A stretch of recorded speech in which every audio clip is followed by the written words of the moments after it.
Ok, primero que nada, buenos días, tardes, noches, no sé a qué hora estén viendo este video. Yo soy Héctor Martínez Aguiñaga y pues les estoy grabando mini repasitos de todo farma. Vamos a empezar con lo más sencillito, generalidades de la farmacología, cosas no tan clavadas, más como para concepto de aprendizaje básico y pues alguna que otra explicación leve sobre ciertas cosillas y dos que tres preguntas de repaso. La voy a dar en por tres porque es como la tercera, cuarta vez que trato de grabar esto, entonces ahí va. Iniciando con conceptos generales, empezamos con terapia alopática y homeopática. Son dos conceptos que ya todos tenemos bien conocidos. Alopático tratas una enfermedad con lo contrario, algo de bacterias con un antibiótico. Y en la homeopática se usa lo mismo para curar lo mismo, o lo similar cura lo similar. Usa sustancias similares al padecimiento, usando dosis muy diluidas de lo que estés tratando de curar, ¿no? Conceptos generales. El fármaco es toda aquella sustancia, partícula, molécula, todo lo que ocasiona una respuesta dentro de nuestro cuerpo.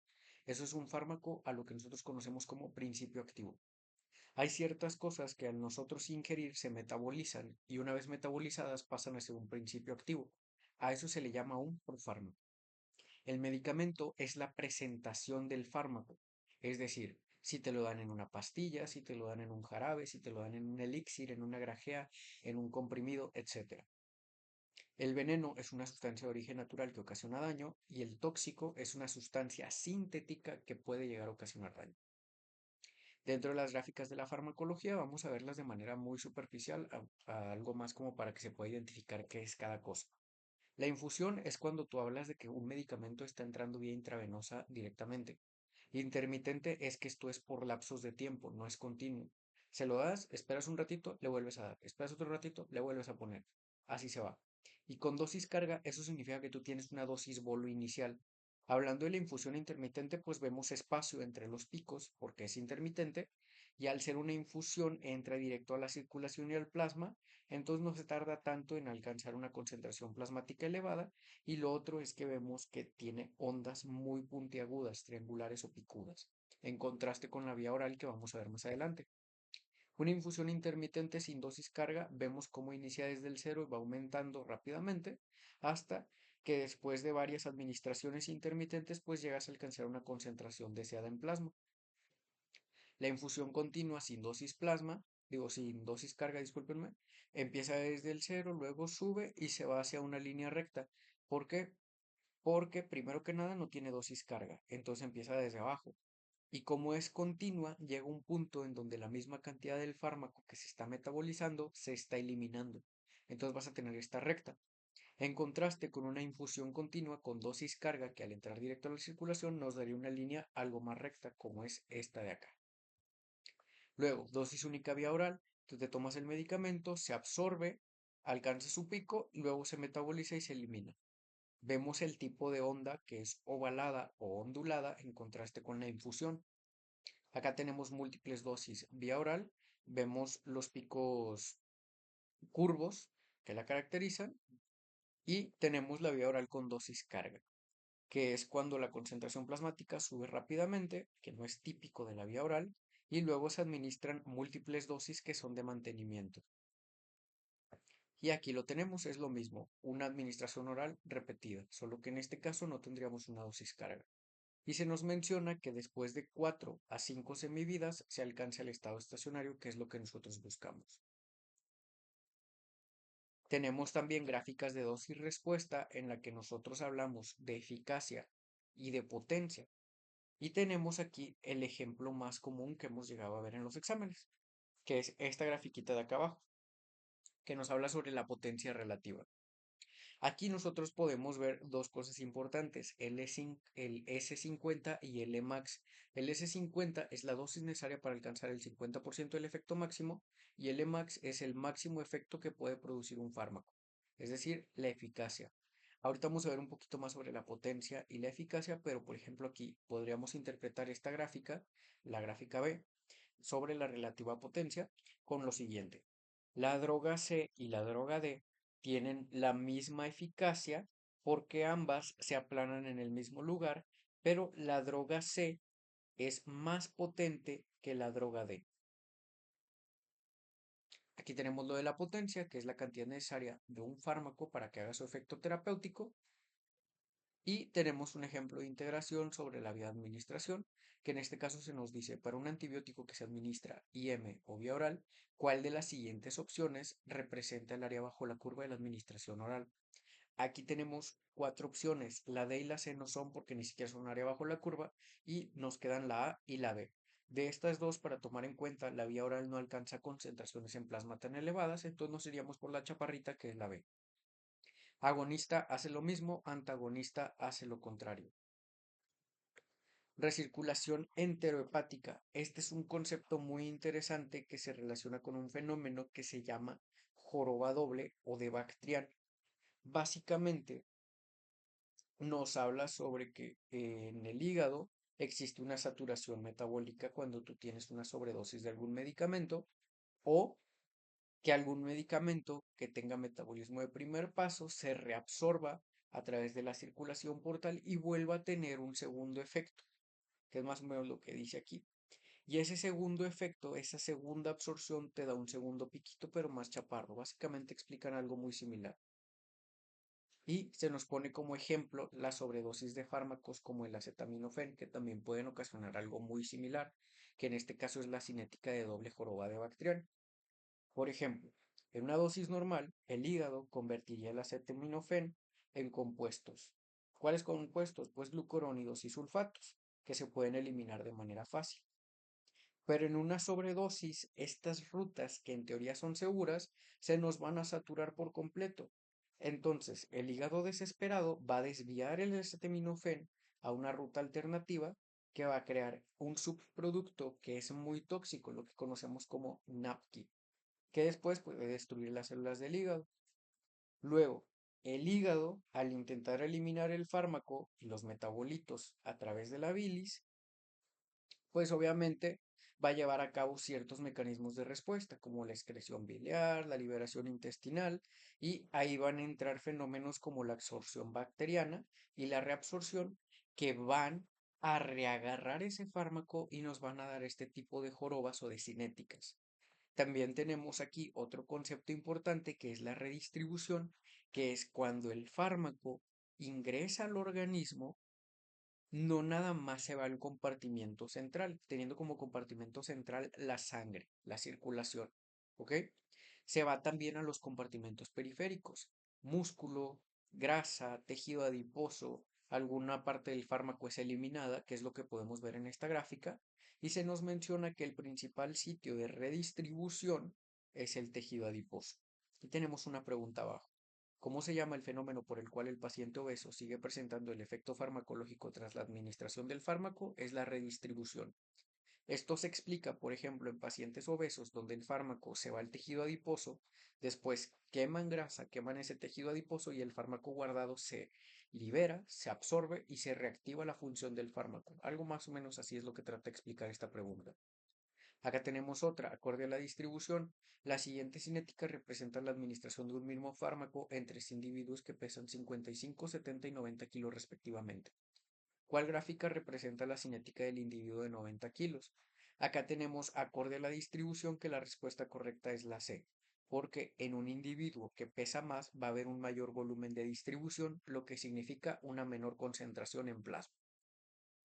El antagonismo, aquí tenemos el antagonismo competitivo y el antagonismo irreversible. El irreversible es por uniones covalentes y el competitivo es cuando dos moléculas compiten por un mismo receptor o por un mismo sitio de unión. Acá tenemos una pregunta que habla sobre las cinéticas, que nos pregunta sobre cuál corresponde a un metabolizador ultra rápido. Aquí todavía no lo vemos muy a fondo, pero hablamos de una persona que elimina de manera rápida los medicamentos, entonces pues nos vamos por la más cortita. Luego acá tenemos de las siguientes cinéticas de insulina, indique cuál corresponde a la insulina inhalada o a la frisa. Sabemos que la insulina inhalada entra rápido y se presenta de una duración corta, entonces pues tendríamos aquí la más rápida de absorción, que sería la letra D, y disminuye drásticamente de manera muy rápida, como lo podemos ver siguiendo esta línea de aquí. Luego, una pregunta de acá que nos dice, la siguiente gráfica muestra la presión sistólica tras la administración de felodipino con y sin inhibidor enzimático. Indique cuál corresponde a la administración con el inhibidor enzimático. Si tú tienes un inhibidor enzimático, vas a inhibir a la CYP. que degrada al medicamento. Por ende, va a aumentar tu cantidad de medicamento y va a aumentar su acción. El felodipino es un antihipertensivo calcio antagonista beta bloqueador. Si tú le das un inhibidor enzimático como el jugo de toronja o antifúngicos, disminuye el metabolismo, aumentando la concentración de felodipino en plasma, lo que aumenta su función. En este caso, la gráfica es de presión arterial. Entonces, si aumenta la función de él, pues nos vamos a ir por la letra B o la curva B, que es la que tiene una presión arterial menor. Y hablando de curvas, tenemos esto de aquí que es el área bajo la curva, que representa la cantidad de fármaco disponible en el cuerpo a lo largo del tiempo. Eso es lo que nos importa. Dentro de esta tenemos el efecto máximo, el Emax, el inicio del efecto, donde termina el efecto, tenemos la duración de la acción, un periodo de retraso y otros conceptos importantes que tenemos que ver. Por ejemplo, la ventana terapéutica, que es todo esto que vemos acá, que representa el rango entre la concentración mínima eficaz para que el fármaco haga efecto y la concentración mínima en la que aparecen los efectos adversos de este fármaco, que sería el punto que tenemos aquí arriba. Aquí tenemos otras cosas importantes como la dosis terapéutica mínima, que cura un solo sujeto, no es útil y pues, no nos importa tanto. El DT50 sí. ¿Qué es el DT50? La dosis terapéutica 50. ¿Cuánto fármaco necesitas para curar al 50% de la población? Y la DL50, la dosis letal 50. Dosis que es tóxica o letal para el 50% de la población. Estos dos nos sirven bastante porque si tú pones la dosis letal entre la dosis terapéutica, esto te va a dar algo que se llama índice terapéutico, que mide el margen de seguridad de un fármaco. Y este indica qué tan eficaz y qué tan seguro es usarlo. Ahora, sobre la farmacodinamia podemos decir que es básicamente qué es lo que el fármaco ocasiona en nuestro cuerpo, cuál es el mecanismo del fármaco, si actúa sobre un receptor, si actúa sobre una enzima, si modifica X o Y cosa.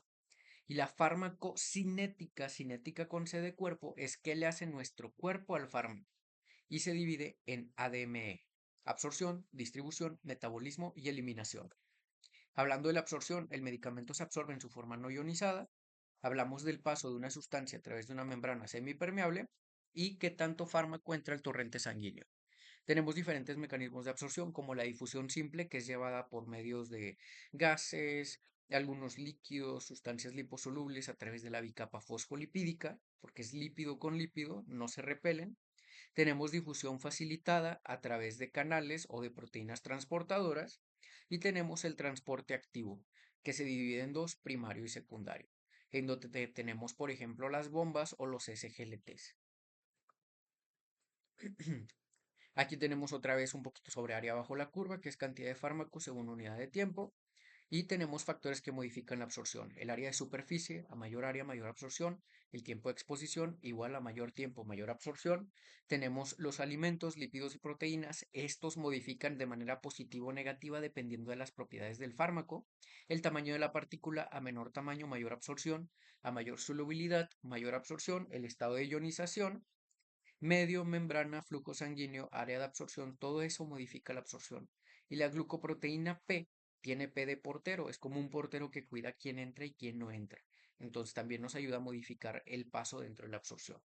Además del pH, el ácido de la albúmina y el alcalino, la glucoproteína alfa 1 ácida, hablando de qué proteínas se unen. La distribución básicamente es el fármaco entra, se va a la circulación y después de eso a dónde. Tenemos algo llamado volumen de distribución, que es dosis sobre concentración plasmática, y la biodisponibilidad, que representa el porcentaje del fármaco absorbido a la circulación sistémica después de su administración. Esta se va a ver alterada por el gasto cardíaco, el flujo sanguíneo, la permeabilidad y el volumen de tejido. Y dentro de la distribución podemos saber si se va al compartimento central, que corresponde a la sangre y los órganos, o al compartimento periférico, que son músculo, hueso y otros tejidos. ¿Cómo podemos interpretar esto? A mayor volumen de distribución, la sustancia sale del torrente sanguíneo y se reparte en los tejidos, como lo vimos con el paciente de 90 kilos, que tenía una menor concentración en plasma porque su volumen de distribución es mayor. A menor volumen de distribución, la sustancia permanece en el compartimento central, o sea, en el torrente sanguíneo. ¿Cómo influye la albúmina en esto? Pues tenemos, por ejemplo, que la albúmina es una de las principales proteínas transportadoras que se encuentra dentro de nosotros. Si tú tienes mucha albúmina, esa albúmina se va a unir a la fracción del fármaco y básicamente lo inutiliza. Si tú tienes poca albúmina, aumenta la fracción libre y eso aumenta el efecto del fármaco y eso conlleva a un aumento en el riesgo de la toxicidad. Ejemplos en donde tenemos hipoalbuminemia, cirrosis, desnutrición, quemaduras y síndrome nefrótico. Ok. Cambios en el volumen de distribución es lo mismo que veíamos en las diapos pasadas, hipoalbuminemia, menos proteínas plasmáticas, aumenta la fracción libre y aumentan los efectos adversos. Cambios en el volumen de distribución dentro del embarazo, tenemos cambios fisiológicos relevantes como lo son aumento del volumen plasmático y de agua corporal, aumento de la grasa corporal, disminución de la concentración de albúmina, y tenemos, por ejemplo, fármacos hidrosolubles que van a tener un aumento en el volumen de distribución por expansión del volumen acuoso y fármacos liposolubles que también tienen un aumento en el volumen de distribución porque hay mayor cantidad de tejido adiposo. En general, el volumen de distribución aumenta y se reducen las concentraciones plasmáticas. Deshidratación, aquí también tenemos los cambios que llegan a ocurrir y un pequeño resumen sobre las diapos anteriores, de las últimas 4 o 5 diapos. Sobre la fijación hística, quédense más o menos con que es casi lo mismo que la redistribución, que es más o menos de que tú consumes el fármaco y luego hacia dónde se va, hacia qué tejido se está yendo. Y aquí lo mismo, igual redistribución. Aplicamos un poquito de redundancia aquí.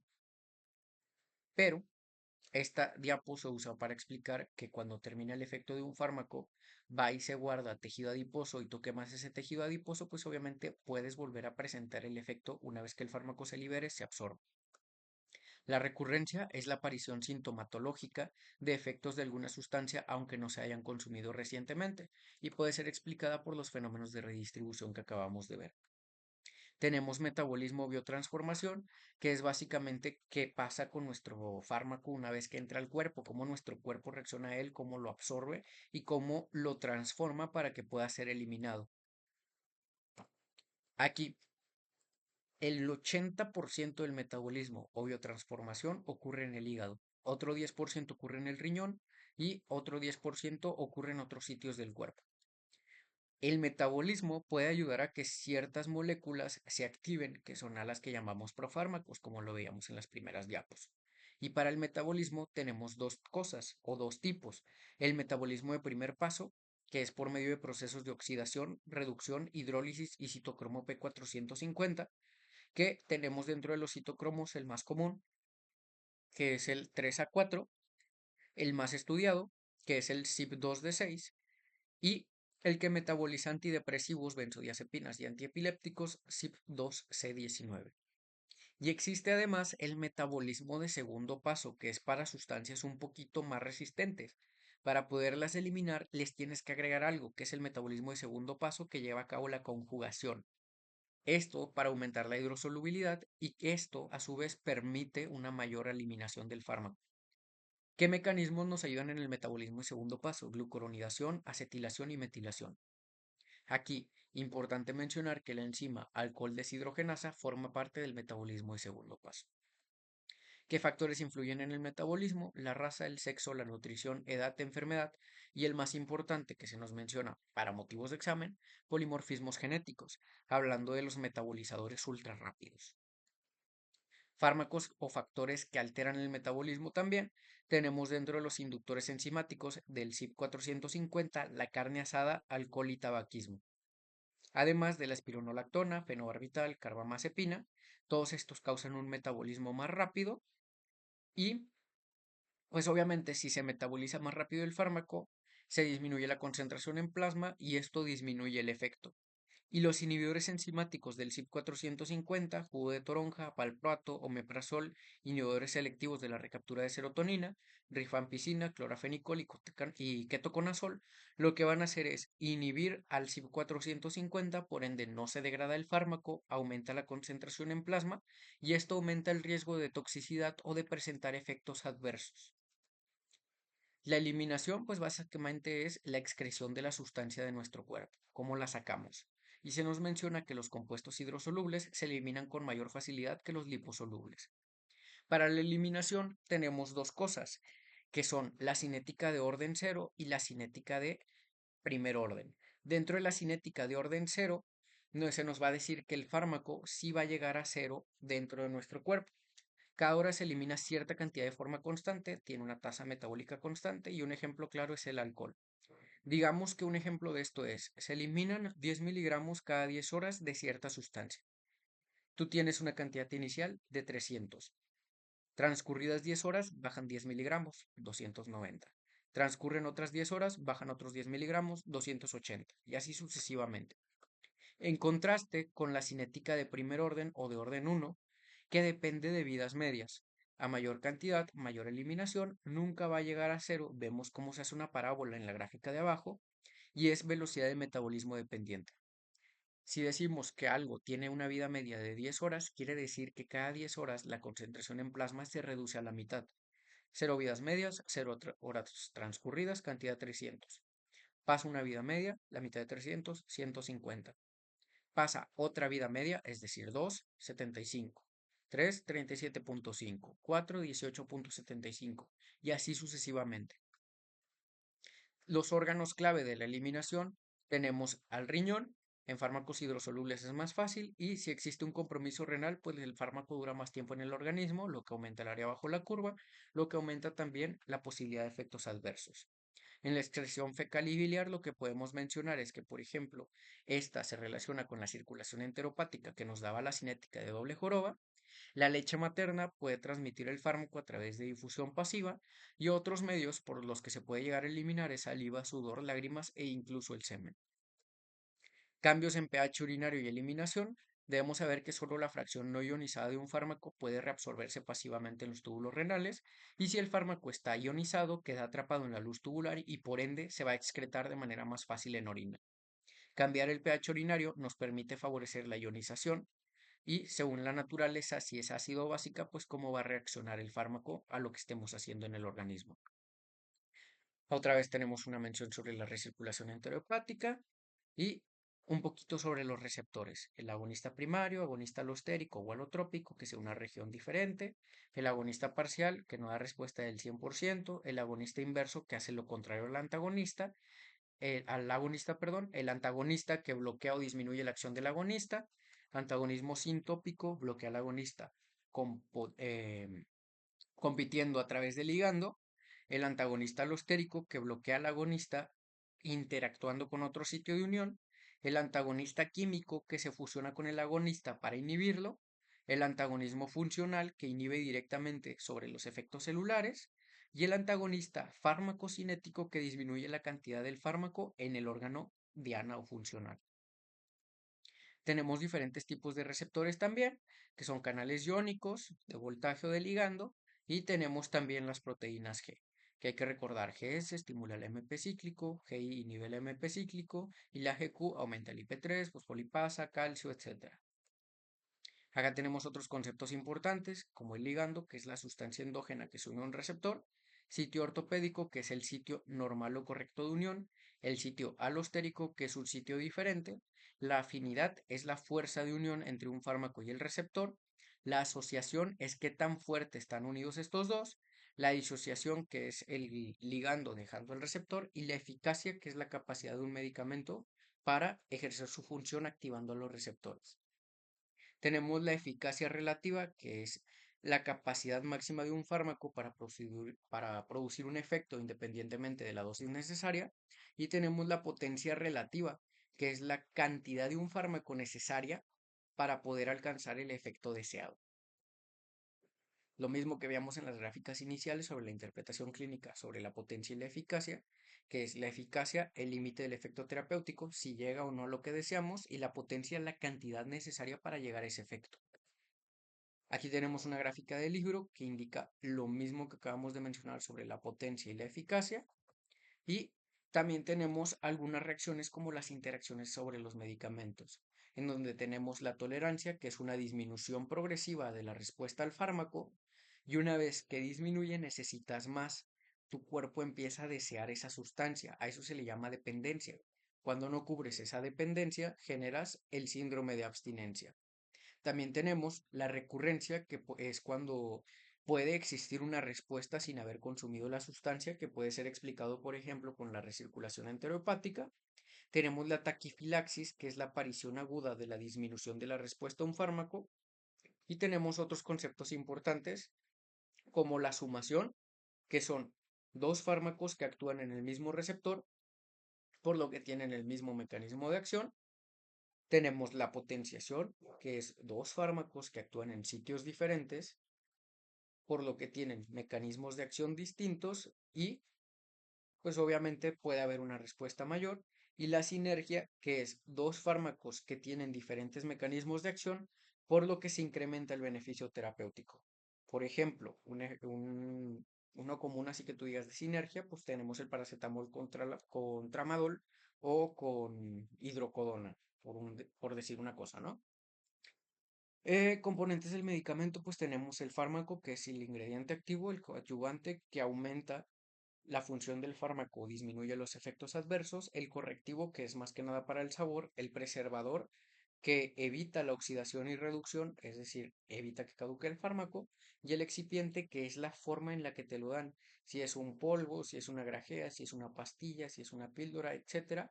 Y en dado caso de ser un fármaco que se tome vía líquida, pues pasa a ser llamado vehículo en lugar de excipiente. La presentación farmacéutica es la manera en la que un medicamento se ofrece al público o al paciente, considerando el envase, empaque, dosis y vía de administración. Por ejemplo, una caja con tabletas de 500 miligramos de paracetamol en blisteres de 10 unidades. Facilita el transporte, la conservación, dispensación y uso correcto del fármaco.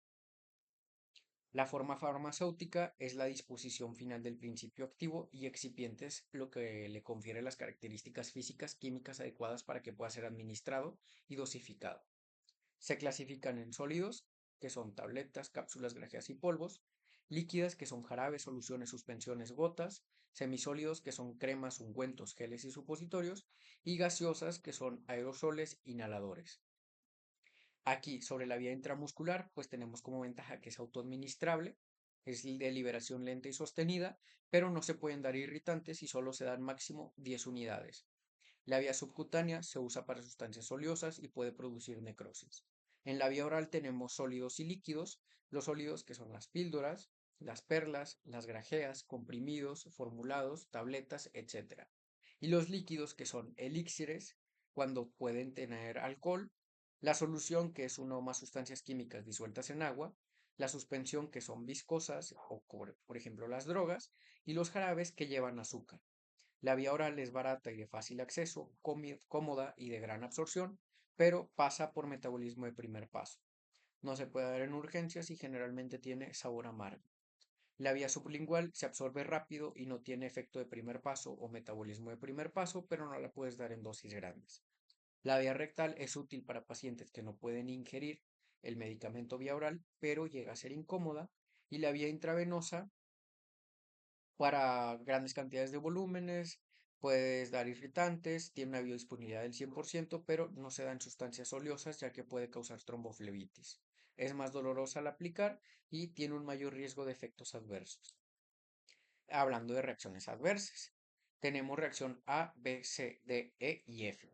La A es una reacción aumentada, relacionada a la farmacodinámica del medicamento, y es predecible. Si tú volteas la caja te dice, te puede dar mareo, dolor de cabeza, vómito, náuseas, etc.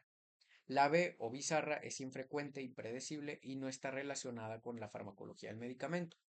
La C es por el uso crónico del medicamento. La D de delayed es de retraso. Tú terminas tu tratamiento y un tiempo después tienes el efecto adverso. La E es de finalización de uso. Terminas el tratamiento e inmediatamente después generas un efecto adverso. Y la falla terapéutica es común, generalmente causada por la calidad inadecuada del medicamento o por resistencia a las interacciones. Y hasta aquí terminamos la primera clase, que corresponde a generalidades de la farmacología. Una disculpa por las trabadillas ahí de repente de lengua, y espero que les haya servido y que les sirvan las siguientes clases que también estaré subiendo. Mucho éxito y pues bonito día, tarde, noche.